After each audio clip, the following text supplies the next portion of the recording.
with the remainder being placed throughout this year.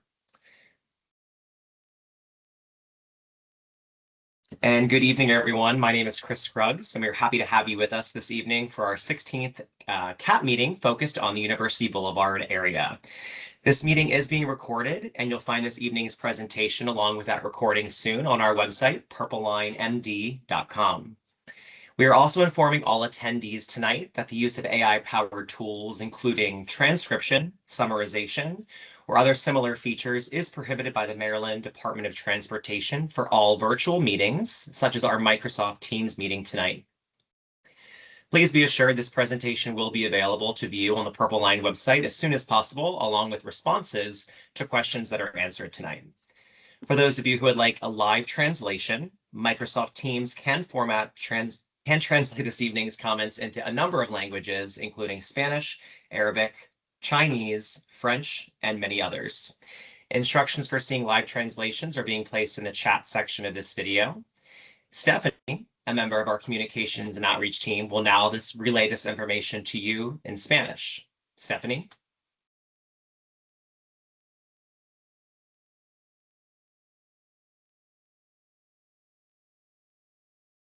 Hola y bienvenidos. Esta reunión se está grabando y pronto encontrarás la presentación de esta noche junto con esta grabación en nuestra página web purplelinemd.com. También estamos informando a todos los asistentes de esta noche que el uso de AI está proveído por el Departamento de Transporte de Maryland para todas las reuniones virtuales. Por favor, ten la seguridad de que esta presentación estará disponible para ver en la web de Purple Line lo antes posible, junto con las respuestas a las preguntas respondidas esta noche. Para quienes deseen una traducción en vivo, Microsoft Teams puede traducir los comentarios de esta noche a varios idiomas, incluyendo español, árabe, chino, francés y muchos más. Se están colocando instrucciones para ver las traducciones en vivo en la sección del chat. Thanks, Chris. Thank you, Stephanie. Tonight, the team will provide exciting updates on the project, including new testing updates and completed and upcoming construction work along the alignment. You'll be the first group to view our spring progress video and see the latest photos along the alignment. After the team shares updates, we'll also look into recent community and business engagement and wrap up with a live question and answer session. We kindly ask that attendees hold all questions until after the presentation is completed. Tonight, we are joined by several project leaders, some of whom you've met before, and some of who are new faces to our CAP meetings. Tonight, we're happy to introduce the newest member of the project's leadership team, Mike Ollinger, the Maryland Transit Administration's Director of Operations for the Purple Line. Welcome, Mike. We're also very happy to be joined tonight by Ray Biggs II, the MTA Senior Project Director, Doran Basso, the CEO of the concessionaire, which is of the concessionaire Purple Line Transit Partners, Hugo Fontaroche, the project executive for Maryland Transit Solutions, which is the project's design builder, Luis Rivera, the general manager of Purple Line Transit Operators, myself, Chris Scruggs, MTA Community Outreach Manager, Javier Desea, MTS Construction Segment Lead, and Surin Siskasoon, the MTS Design Build Systems Manager.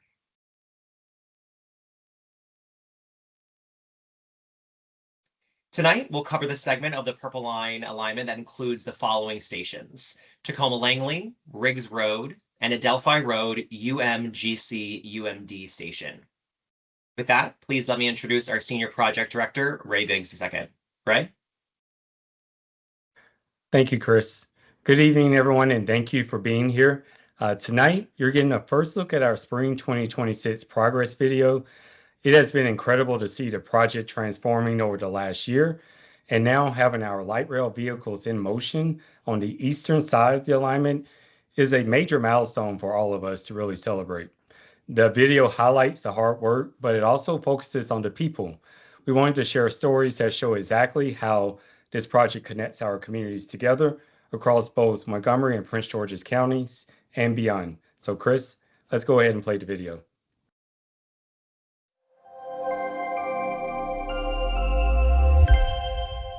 I believe that this purple line will help businesses. I think that it's going to make people's trips to getting to jobs and to the University of Maryland amazing. It'll be much easier to do shopping, get to the local libraries. And the purple line is going to be like a brand new baby. It's going to be so exciting. I'm thrilled. I'm thrilled. Yes. Yeah, we're really looking forward to it. Ok, la línea morada traerá beneficios a las comunidades latinas por el transporte, que se va a tener más acceso al transporte y más comunicación de varias ciudades o comunidades, y para las pequeñas empresas. And I believe this light rail will be a life-changing. It will be a pretty fast speed. I don't see a benefit for just one community. I see it as a whole. Purple Line is the community at that point. And this will really improve the lives of a lot of people.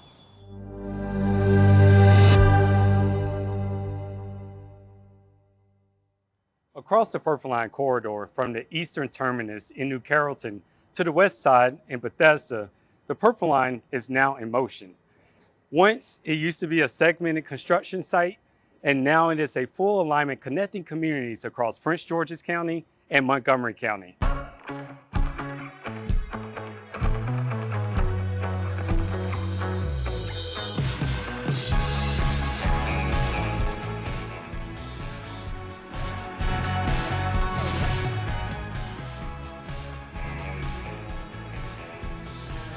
Earlier this spring, Purple Line crews installed the final section of track on Wayne Avenue, an important project milestone.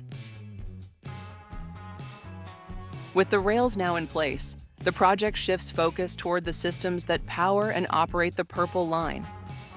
The systems are what make the Purple Line run, from the overhead power that energizes the trains to the communications networks that keep everything connected. This is where the railway really comes together.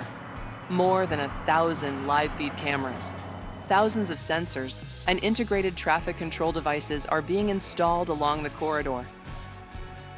These systems communicate with stations, intersections, and pedestrian crossings to keep riders and the surrounding communities informed and safe.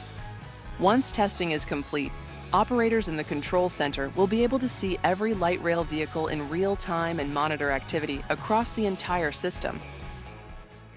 Supporting those operations, the Littonsville Operations and Maintenance Facility is nearing completion. The facility includes additional storage tracks, maintenance areas for the light rail vehicles, and a backup control center to support trains as they move along the line. In Bethesda, progress continues on the station lobby located just below ground level, and as crews place tons of concrete for the elevators in the cavern, preparations are underway for the complex connection between the Purple Line and Metro's Red Line.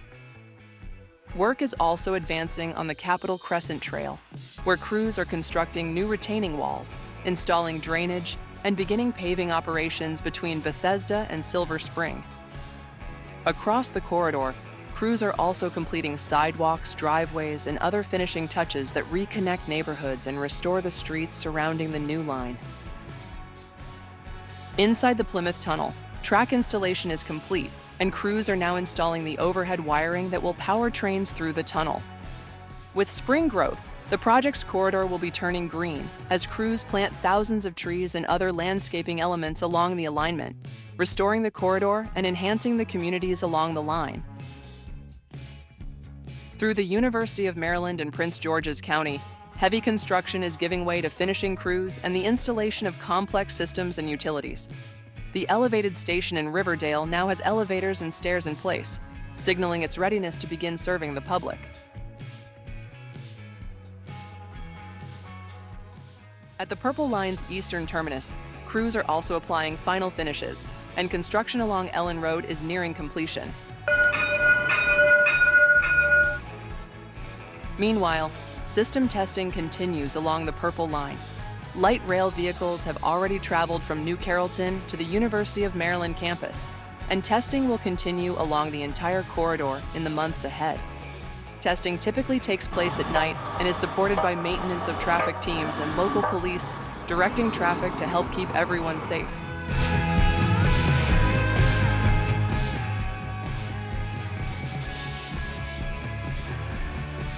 As the Purple Line moves towards completion, we encourage you to sign up for project notifications and to follow us at Purple Line MD. Together, we are keeping the Purple Line in motion.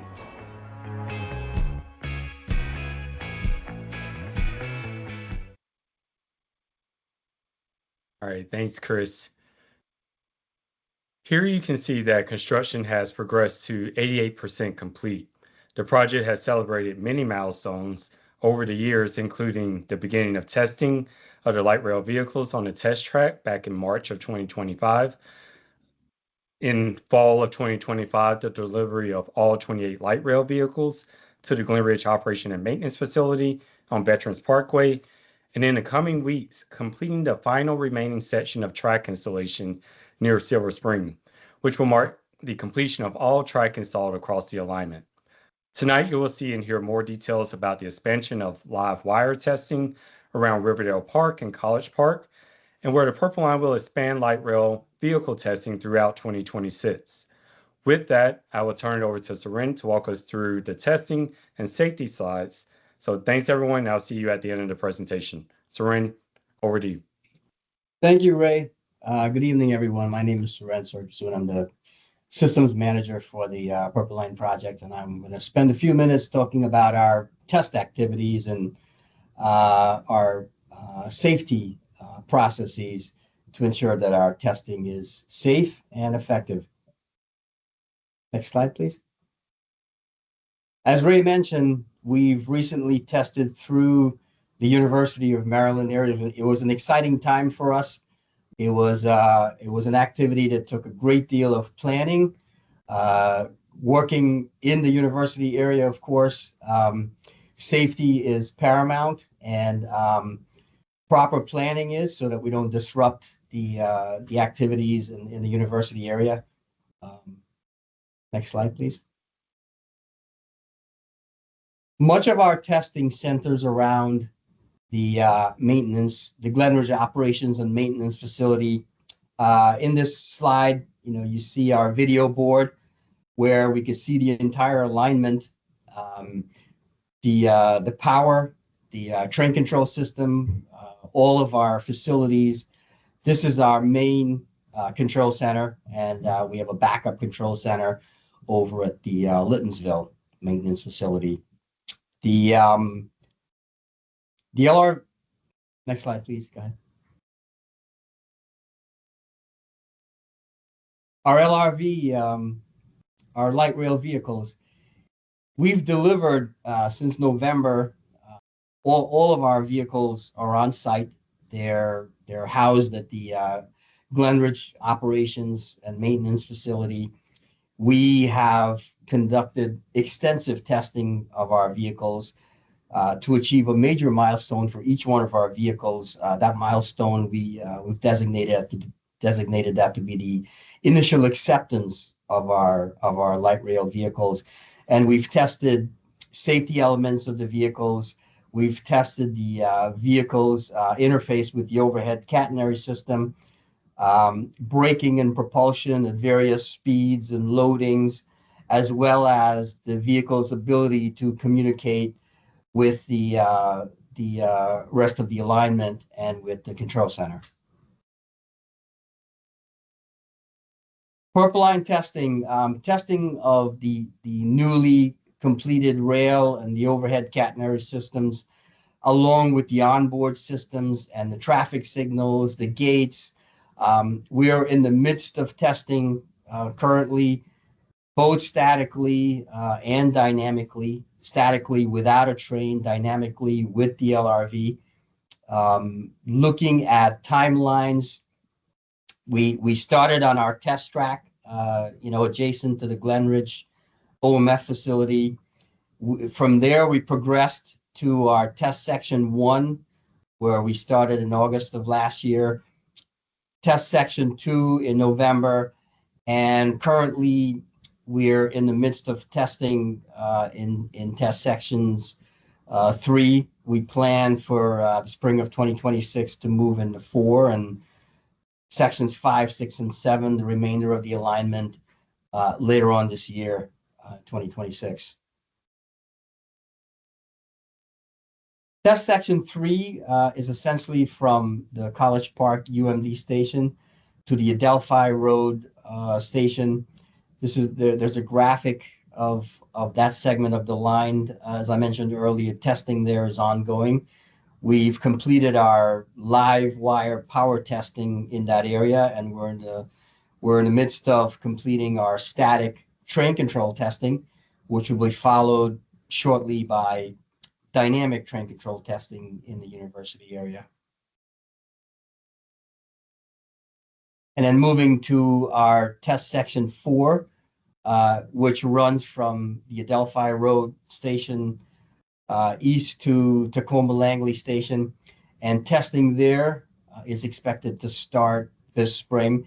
We are currently conducting static testing, but dynamic testing with a train is being planned, and that's scheduled to start in the spring. Testing and maintenance of traffic. All of our dynamic testing with the LRVs are done usually at night for the most part, and always under maintenance of traffic. In other words, for safety and to avoid major disruptions of vehicular traffic, we have carefully planned maintenance of traffic exercises and implementation that essentially shuts down the intersection as we get the LRVs through. And, the focus is on minimizing how much we disrupt traffic and how long we shut those intersections down. For test section 4, the intersections that'll be included under maintenance of traffic will be the ones listed on the screen right now. Next slide, please. As I mentioned, maintenance of traffic during testing, until we're able to fully commission the intersections and get them operational, all of our night testing will be conducted under MOT protocol. And the MOT protocols are developed for each test section because each test section has different considerations, and we develop these and we disseminate that information to the general public and to the local jurisdictions, way in advance of our test activities. Night testing is always scheduled, typically weekdays from 9 p.m. to 5 a.m., and that will continue through the end of 2026. A point of caution: the public should always consider sections live and expect to see LRVs periodically during the test period. This is an important safety consideration, and it's a message that we actively get out to the community as we continue our test activities. Testing outreach, as I touched on a little bit, is a very, very important part of our test activities. Our outreach team usually employs activities like door hangers in neighborhoods, variable message signs, outreach through flyers, in-person outreach at schools, businesses, school safety presentations, and so on. A myriad of activities that we make it a point to educate and notify everyone in the community that LRVs will be actively testing through the areas. And for more information on our testing outreach, please go to our purplelinemd.com website for updated and real-time information on our test activities. Safety, as I touched on earlier, it's paramount when we plan and execute our test activities. Again, the public should always consider that tracks and OCS overhead catenary wires are live. Always expect to see LRVs periodically, whether it's day or night. If you see tracks, think trains. Obey traffic signals. Always expect a train. Look both ways when crossing tracks. Use approved crosswalks only. Do not walk near or on the tracks. Do not stop or park on the tracks. Especially do not park on the tracks. Overhead catenary wires. These wires carry 1500 volts DC. Always assume that the OCS wires are live because they are carrying extremely dangerous electric currents at all times. Thank you, Sarin, for that detailed update on testing information. With that, we'll pass it over to Javier. Thanks, Sarin. Thank you.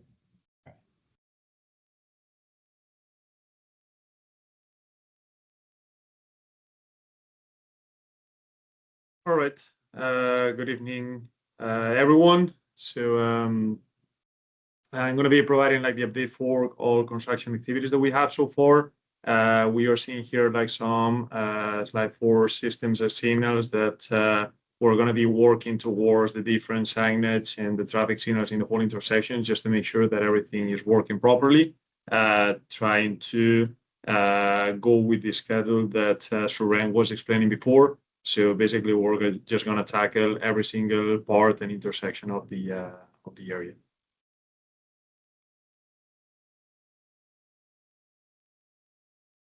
Okay, landscaping is going to be one of the major activities ongoing for all this section. We are starting to have good weather finally after a pretty cold winter. So we are getting with all the crews to get into the different areas that we need to install the planting, seeding, sodding, et cetera, et cetera. So you're going to see different crews trying to make all the landscaping for all the areas in the University Boulevard. Everything is going to be looking into a very nice final product, so you can see visually how the purple line is gonna be considering all this landscaping.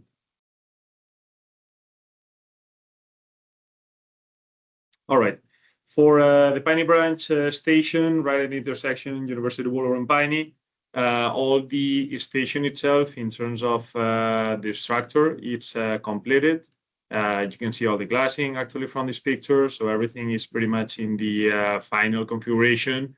All the different benches, the canopies, the different infrastructure around the station, it's already completed. OCS as well for overhead catenary system has been installed, as well as the wires. This is one of the first sections that my previous colleague was mentioning about the testing. So basically all this station is fully completed, just to wait for the testing and be able to complete the schedule. The area from Piney Branch to New Hampshire. So basically we are in the kind of the last stage of the construction, of the civil construction. So basically OCS poles, they are all installed, wires, everything is installed up to Carroll Avenue. And we have most of the fencing. Right now, we are working towards some of the NCRs that we have, which are the deficiencies that they are caught of our internal quality department, just to try to resolve everything so we can have the full fencing picture already installed. And I would like to mention the asphalt operation that we're going to be doing all the way in University Boulevard. So spring 2026, okay, which is we are targeting last week of April, starting in the area that is a little bit western of this section, which is Piney Branch. So around beginning of May, you're going to start seeing asphalt operation in this section of the picture in University Boulevard. The idea is to do a full paving operation from Piney Branch in the University Boulevard all the way up to Adelphi, and all the operation is gonna last some months. Okay, so the idea is that by summer we're gonna complete all the asphalt. The idea, without getting to a lot of detail, we're gonna be doing different loops. So we're gonna start in the eastbound, right lane first, then we're gonna go around westbound, right lane, then eastbound again, left lane, westbound, left lane. So we're gonna try to work in circles. let's say, around University Boulevard, so we can finalize everything in an optimized schedule.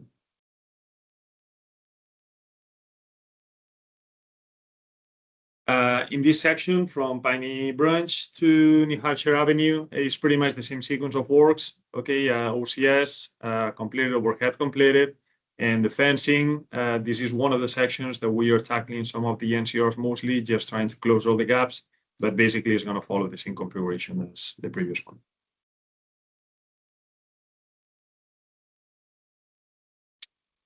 For the Tacoma Langley station, I would like to mention the art in transit. Okay, the installation of the station itself, all the elements, they are pretty much completed. Art in transit is going to be done late this spring. Okay, so you can see how the final picture of the station is going to look like. Besides that, pretty much all the station is completed with all the elements as we were seeing before in the Piney Branch one. Asphalt is going to be mainly the main operation happening in this area of the Tacoma Langley. So as I mentioned before, we're going to follow the same plan. Of course, proper MOT is going to be placed along all the areas. So we're going to allow all the time vehicles to go through these when it was during all the asphalt operation. Rig roads. In this case, we're going to be doing the art in transit after the Tacoma Langley one. So after the Tacoma Langley is completed, we're going to tackle this station, just trying to complete all the final elements on that. Mostly it's going to involve the art in transit. And I would like to mention as well, just to give a little bit more details, in the intersections, we're going to be doing some concrete, some pending concrete that is happening in the track slabs. There's going to be also a pending activity that we're going to be doing this spring, and this is going to happen all along the areas for University Boulevard, just trying to match all the permanent surface with the asphalt that is going to happen as well in this section.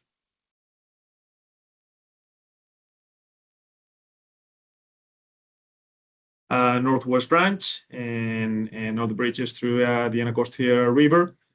Bridge has been completed. Let me just mention that if you see some crews working as we speak, they are tackling some NCR as well, some of the works that they were caught by the quality department. So we are just trying to complete some of the areas in the transition slab, which is one of the two parts of the start and the end of the bridge. They're going to resolve that in the next couple of weeks. And then after that, everything in regards to this bridge, including the quality control, is going to be executed. Let me mention as well that during the whole area of the University Boulevard, we have started the punch list works. Punch list, for the ones that they are not aware about that, once we do the final, the main construction of the project in all the civil elements, we need to verify that everything has been, of course, per plans, and they are all having all the proper quality certification. So we do different handovers, we do different walks with our agencies, clients, with all the counties, and so on, just to verify the work is successful and is going to be accepted by everyone. So in these walks, we take a note of different punch list items that they need some repair or they need some improvement. And this is the main action that we're going to be taking with all the crews along the whole university area. I was mentioning the one in the bridge here, but this is going to apply for the whole area. We're talking about flat works elements, some of the fencing, hopefully not a lot, but potential ones in the asphalt. So we have a strong, very strong quality procedure in this project, just to make sure that once we deliver the project, it's in all very good shape and in all success.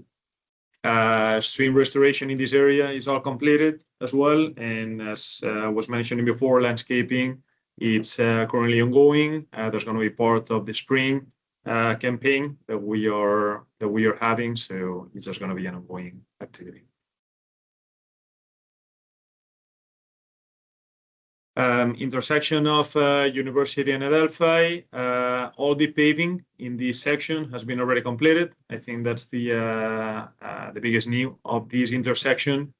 I want to include also the portion of the Graduate Hills apartments. The paving was also completed. We've been doing the punch list handover walks, as I was mentioning before, that's still ongoing.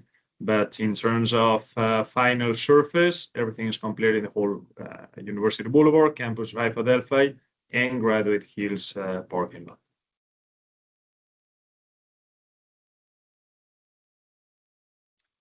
Okay, so just a small update about the 11th Street and University Boulevard. We're going to be working by April, starting in April 20th in this section over there.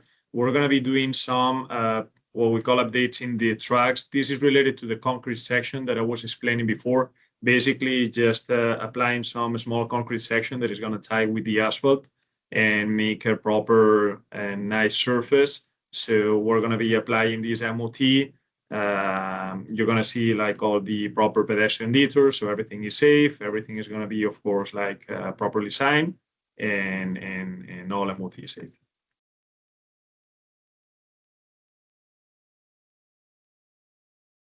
Same thing is going to occur for the 24th Avenue. In this case, we are doing this a week later, starting in April 27th. We have the detour in place that you guys can see in the screen. And basically, it's going to be kind of the same works and just trying to complete the works in this intersection.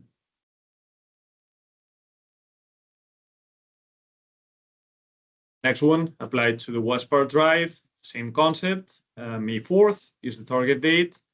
Detour that we are proposing through the 23rd Avenue, Chapman, and on the north side to Judge Jones Street. So 7 a.m., 7 p.m., potentially weekends as well, if needed, but that's going to be the same operation as on the previous ones. We're doing everything in sequence, okay? So we're targeting one intersection, kind of one intersection per week. So this is what we currently have in the schedule.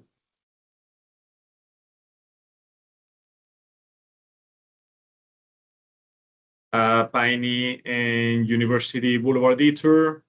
For this one, okay, just want to state that a public notice is gonna be sent out, okay, once we have a firm date on that. The detour that we are proposing is the one that you guys can see in the screen, okay, so it's going to be all the way through New Hampshire and then up in University Boulevard one. We have tentatively from 10 p.m. to 4 a.m. Okay, so we can finalize the OCS in that section. Proper pedestrian is going to be, of course, maintained in this area, and the MOT as well.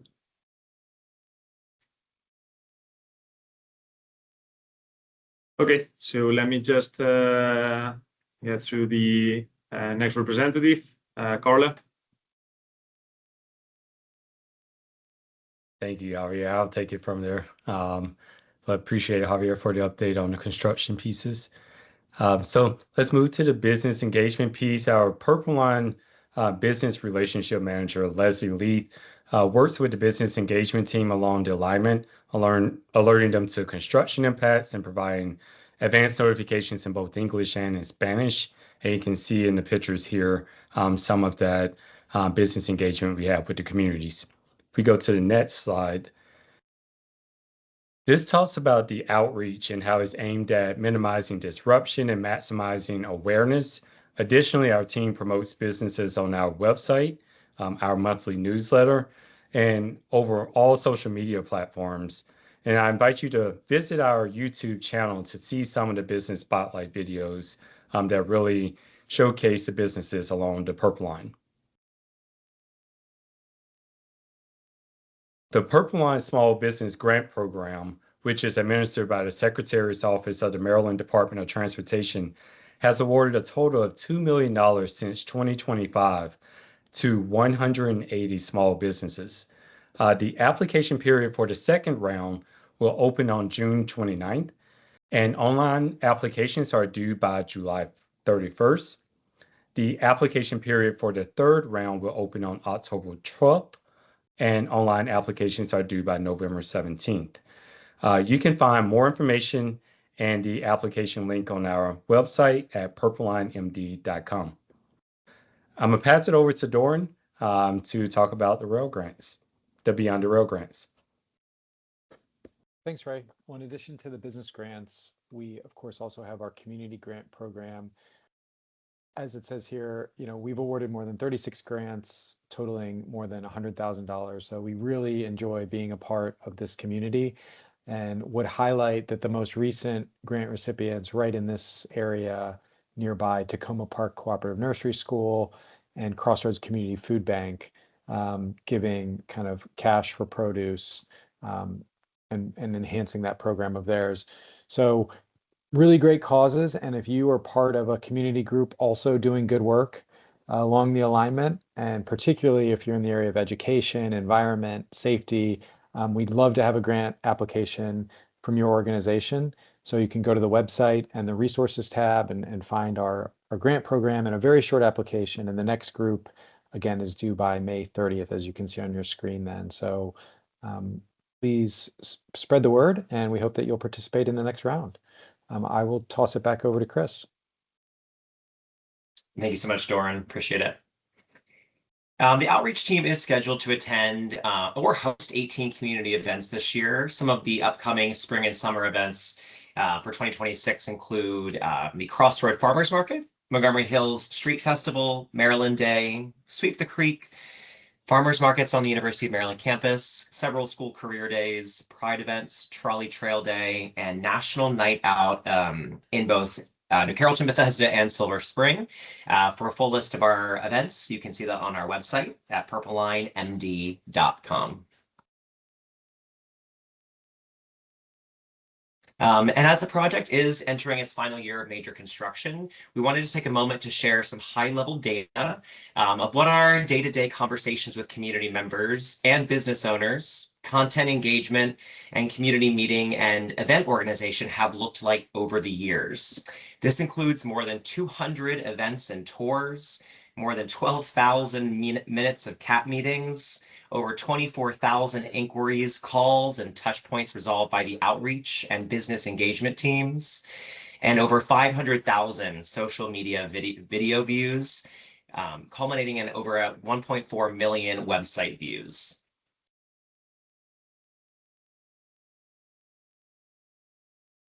Every number presented in the previous data points and in your thoughts and insights highlighted here are important parts of the Purple Line story. And now, with more than 88% of construction complete, 87% of track installed, all 28 LRVs delivered, and testing underway on the eastern portion of the alignment, we are even closer than you think.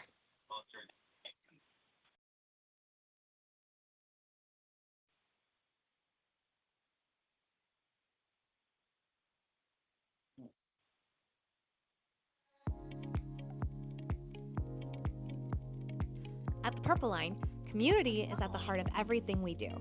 Every week, our outreach and business engagement teams are out in your neighborhoods, meeting students, families, and business owners, answering questions, and sharing the latest updates about this transformative project. We love connecting with people of all ages, especially kids who are excited to learn about the future of transportation in their own backyard. Our team is here to listen, to inform, and to build trust with you and your neighbors. Your questions, your voices, and your feedback help shape the Purple Line as it moves forward to complete our goal, connecting communities.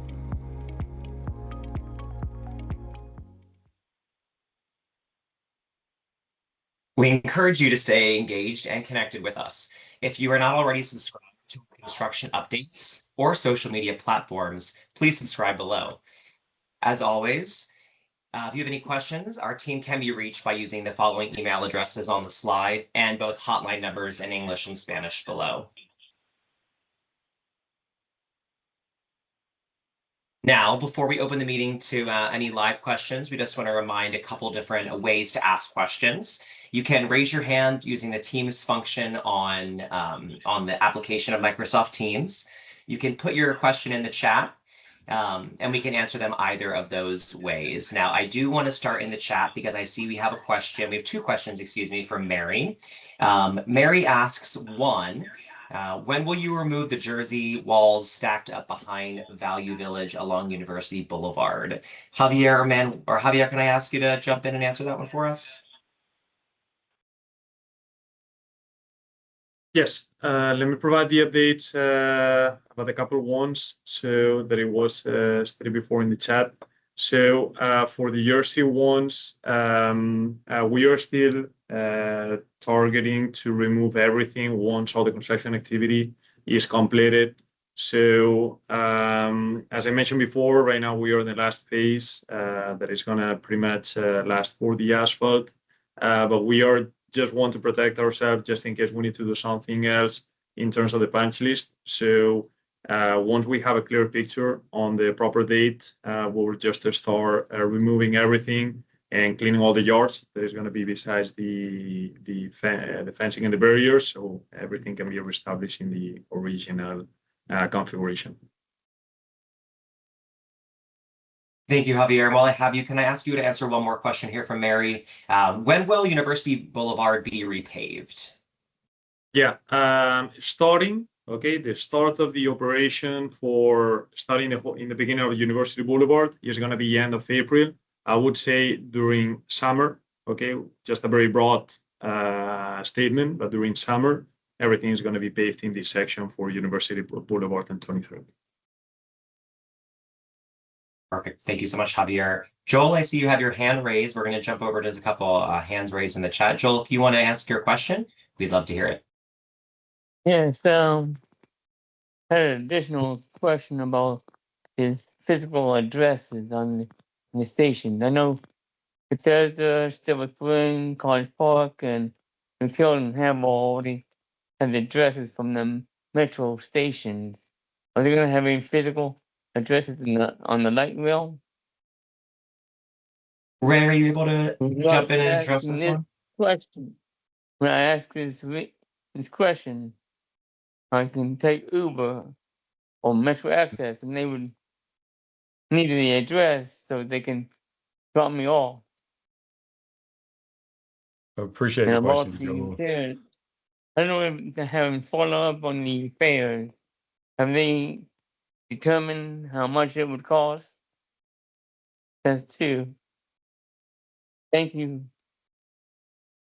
All right, I'll start with your first question regarding the addresses. So for our operation and maintenance facilities, we do have those addresses, and as you've noted, some of the stations are popping up with some addresses. We're working on making sure that the stations are easily to find and search on any maps or any platform that you use to be able to put in directions and be able to get to the stations, as you said, as easy as possible.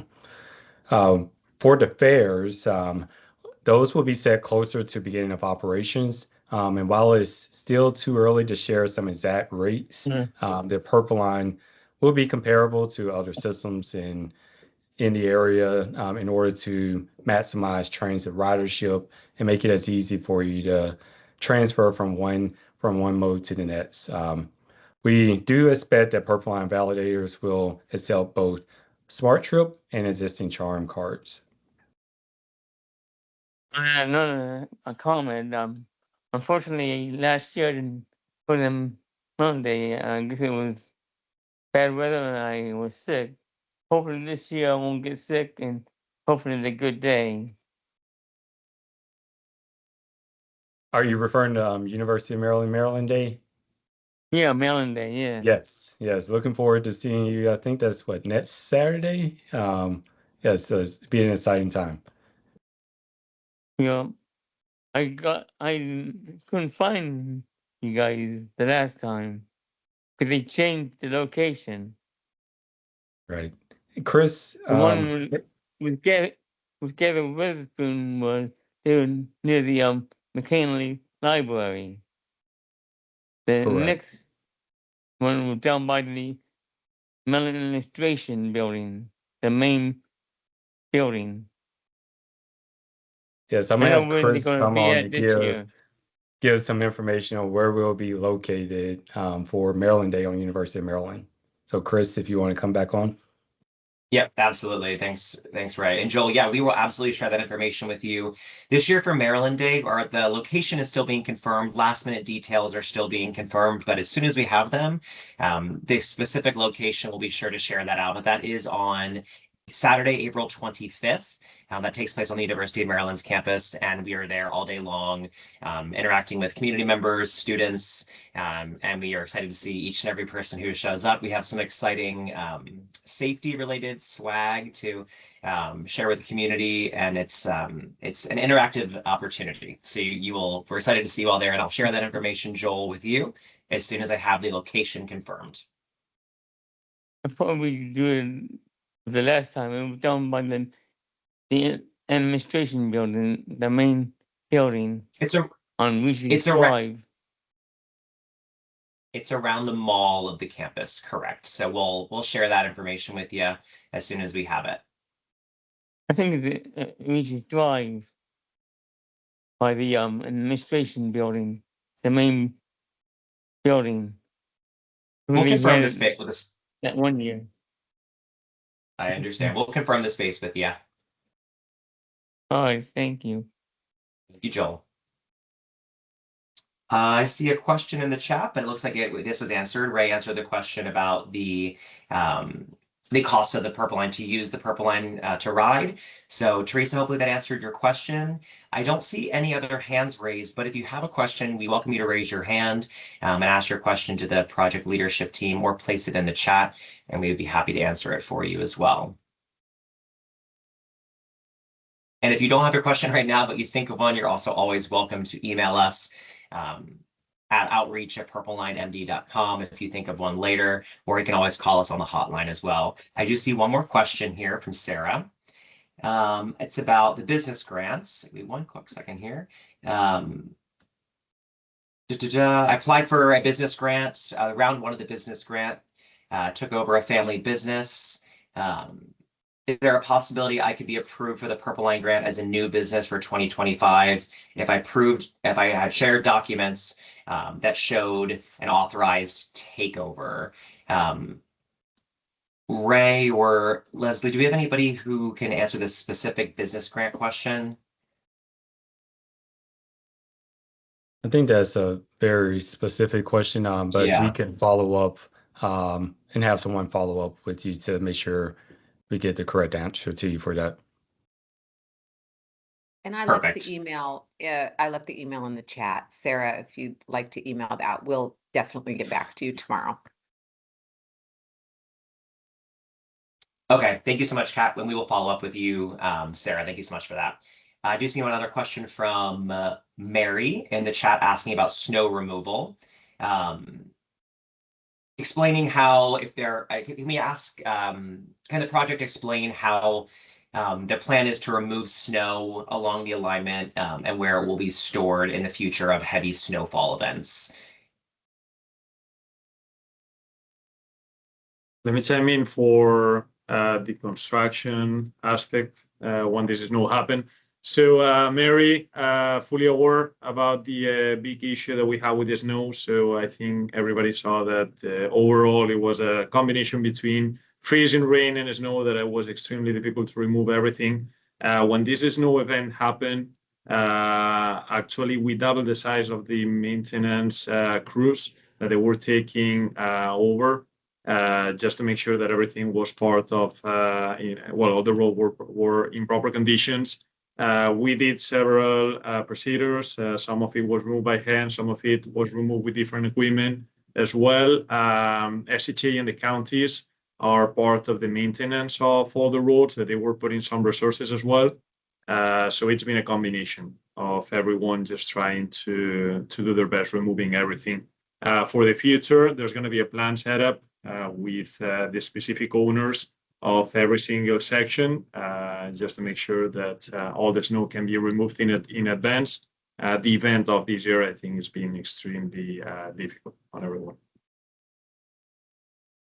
Thank you, Javier. And yeah, just to reiterate that there are segments of the alignment that we coordinate with SHA and the county to have it removed. So thank you, Javier, for explaining that and for the future plan as well. One last question here. I see in the chat. Give me 1 second here. Okay, Leah asks, what will the speeds of the trains in this segment be of the alignment? Throughout the alignment, the train does follow local speed limits. So along University Boulevard, while the train does have dedicated track, it's separated from the vehicular traffic. The LRVs do travel at the same speed limits that the areas that they pass through, as long as there is traffic around them. So Leah, I hope that answers your question there. I don't see any other questions in the chat, but I will open this up again one last time. If you have questions, we welcome you to raise your hand or to put your question in the chat. We'll be happy to answer it for you. And if not, we will share one more time the way to access our outreach team. I see another follow-up here from Teresa.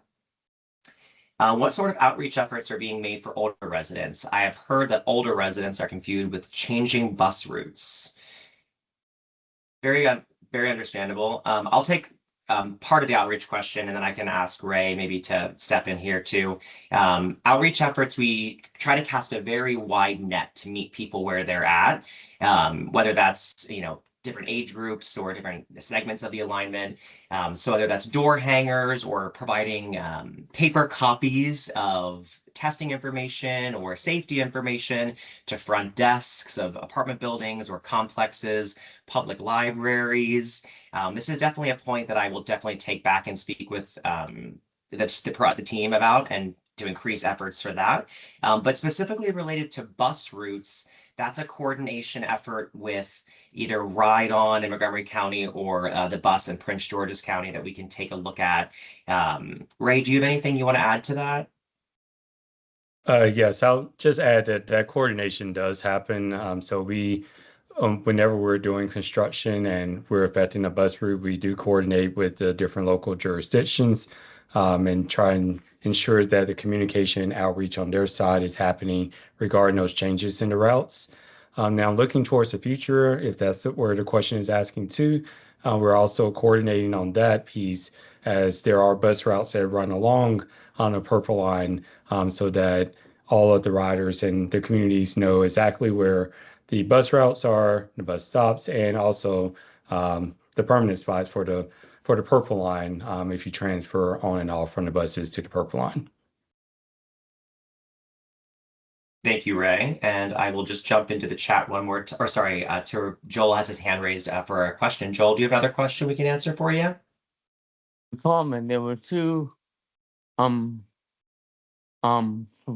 the MARTA and the University of Maryland shuttle.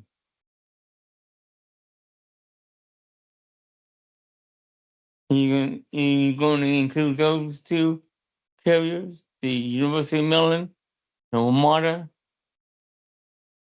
Absolutely. The local government, not counting the bus, Prince George's County and Montgomery County Ride On.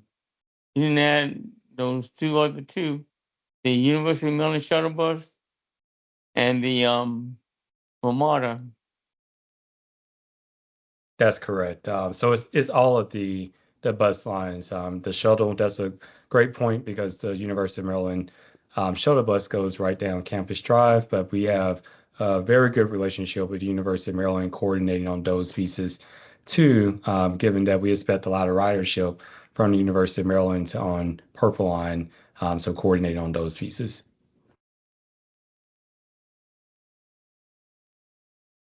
Thank you, Ray. I appreciate that. And I don't see any other questions in the chat or hands raised. However, if your question is not addressed tonight, don't worry, all questions will be addressed later in a question and answer response on our website. Additionally, as I mentioned before, our team is happy to take any emailed questions for at any time following the meeting. We can be reached at outreach@purplelinemd.com. And with that, this does conclude our University Boulevard CAT presentation. And we thank you all for joining us, and have a great rest of your Tuesday night.